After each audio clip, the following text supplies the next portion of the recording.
Good morning everyone. तो आज हम स्टार्ट करने वाले हैं chapter 2 Nelson Mandela. Nelson Mandela कौन थे? तो नेल्सन मंडेला जो थे वो साउथ अफ्रीका के पहले ब्लैक प्रेसिडेंट बने थे। और कब बने थे?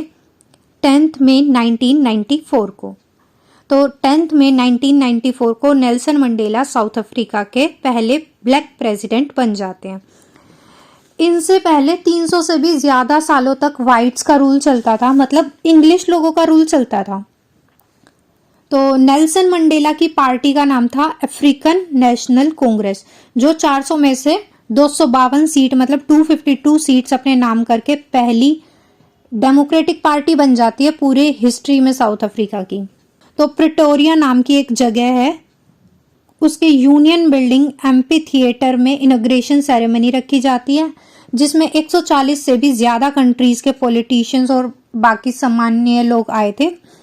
वहां नेल्सन मंडेला ने कहा था, never never again will this beautiful land experience the operation of one by another. ये कहने से नेल्सन मंडेला का मतलब था कि साउथ अफ्रीका के लोग, मतलब इस ब्यूटीफुल लैंड के लोग कभी भी दोबारा किसी से नहीं दबेंगे, सब हैप्पीली रहेंगे, मतलब एक इंसान दूसरे पर अत्याचार नहीं करेगा। नेल्सन मंडेला को बहुत इमोशनल फील हो रहा था, क्योंकि वही जगह जो पहले व्हाइट सुप्रीमेसी का सिंबल थी अब डेमोक्रेसी और इक्वालिटी का सिंबल बन गई थी। पहले तो साउथ अफ्रीका में अपार्थाइड सिस्टम था। अपार्थाइड एक ऐसा सिस्टम होता है जहां पर ब्लैक और वाइट लोग जो होते हैं उनको अलग अलग रखा जाता है, उनके बीच में भेदभाव किया जाता है, मतलब ब्लैक लोगों के साथ बुरा बिहेवियर किया जाता था, और जो वाइट होते थे उनके पास ज्यादा फैसिलिटीज होती थी और उनके पास राइट्स भी जो थे वाइट्स लोगों के पास ज्यादा थे और ब्लैक के पास कम। तो इनॉग्रेशन सेरेमनी में पहले मिस्टर डे क्लर्क जो थे उनको डिप्यूटी प्रेसिडेंट बनाया गया, और फिर मंडेला की बारी आती है। नेल्सन मंडेला प्रेसिडेंट की ओथ लेते हैं।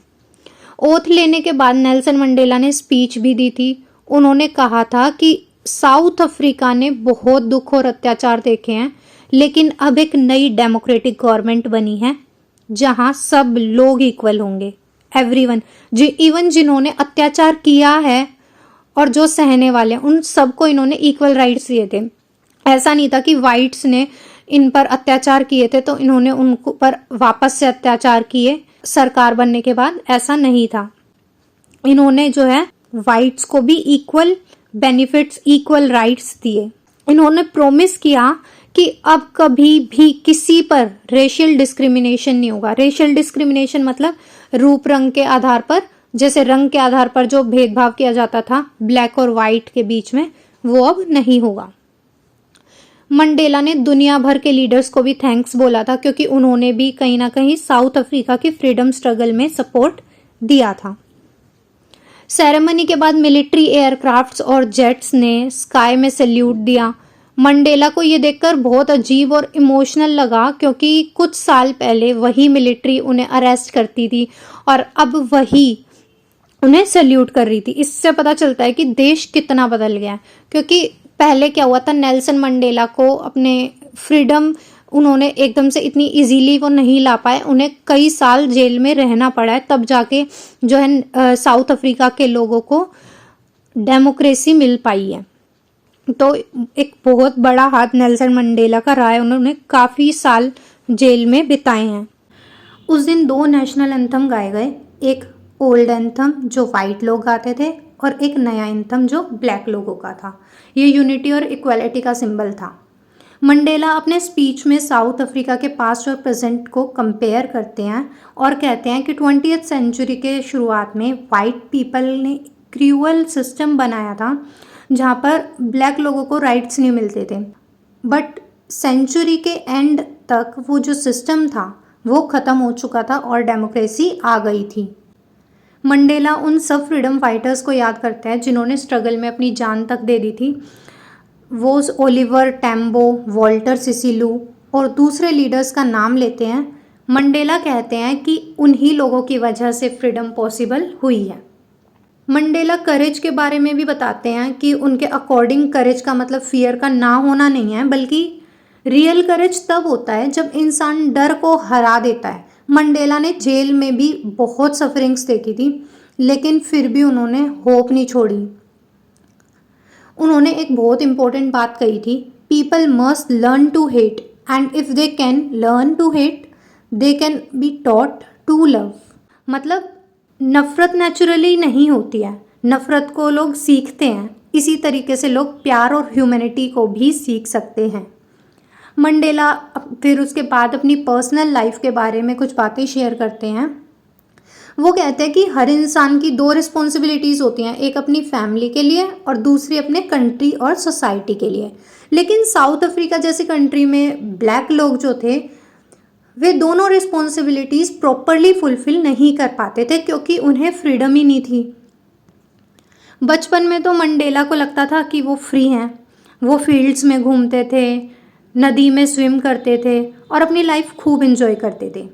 लेकिन जैसे जैसे वो बड़े हुए उन्हें समझ में आया कि ब्लैक लोग जो हैं वो एक्चुअली फ्री है ही नहीं, उनके राइट्स बहुत लिमिटेड है।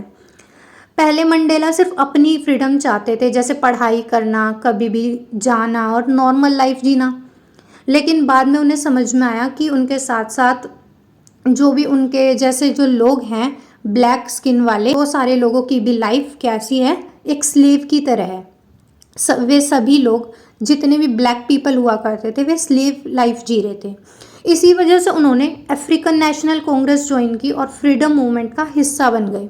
फ्रीडम के स्ट्रगल ने मंडेला की पूरी लाइफ को चेंज कर दिया था। मतलब एक सिंपल और फैमिली लविंग इंसान अब फ्रीडम फाइटर बन चुका था और उन्हें जेल भी जाना पड़ा और फैमिली से दूर रहना पड़ा, लेकिन उन्होंने कभी भी स्ट्रगल नहीं छोड़ा। चैप्टर के एंड में मंडेला कहते हैं कि फ्रीडम सबके लिए ज़रूरी है।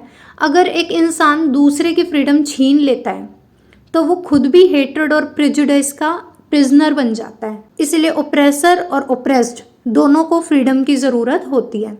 मतलब क्या था कि जैसे कि एक जो अत्याचार कर रहा है और एक जो अत्याचार सह रहा है, तो अत्याचार करने वाला भी कहीं ना कहीं एक कैद में बंद होता है, बिकॉज वो जो है इंसान वो बुराई की कैद में, हेट्रेड की कैद में बंद है। और जिस पे अत्याचार किया जा रहा है तो उसको भी फ्रीडम चाहिए, और जो अत्याचार कर रहा है उसको भी इस बुराई से, इस हेट्रेड से छुटकारा मिलने की ज़रूरत है। तभी जो है प्रॉपरली, कंप्लीटली एक नेशन ग्रो कर पाएगा। That's it for this chapter. Thank you everyone.